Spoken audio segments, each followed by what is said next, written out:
लोक आमच्या आपापसांमध्ये भांडणं लावायचा प्रयत्न करतात. आज मी दादाला भेटायला आलो तर कोणतरी काहीतरी बोलायला लागला. असं आहे की एका भावानी दोन भावांमध्ये भांडणं असतात.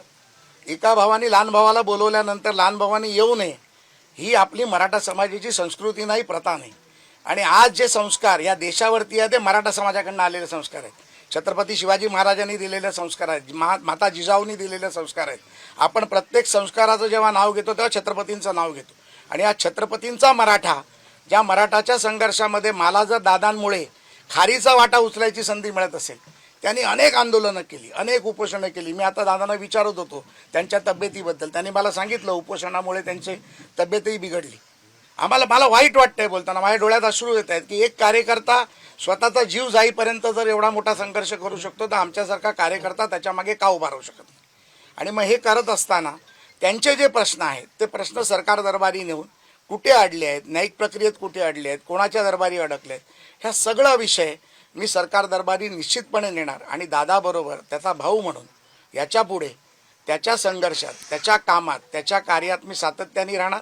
आणि मी दादाला विनंती करायला आलो आहे, नेतृत्व येतात, समित्या येतील आणि तुम्हाला विनंती करतील, सर्व आहे. पण आज एक लहान भाऊ म्हणून तुमच्याकडे आला आणि तुम्हाला विनंती करायला आला आहे की आजच्या या उन्हाच्या काळात, पेरणीच्या काळात आपण हे आंदोलन मागे घ्यावं. आणि मला तुम्ही एक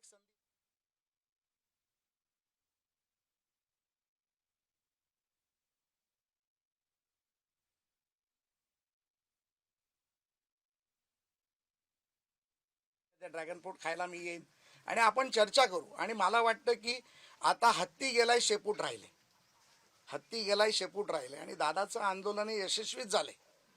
आणि त्यामुळे पुढचं देखील जे काही त्यांच्या समाजाबद्दलच्या भावना, आदर, मागण्या आहेत त्या पूर्ण होतील याची मला खात्री आहे.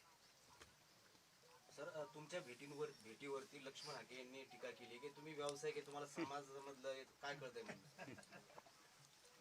एक मराठा समाजातला मुलगा ज्याचे वडील कामगार होते, 7,000 रुपये पगार होते, त्या एका मराठा समाजातल्या मुलांनी आज 1 लाख लोकांना नोकरी दिली.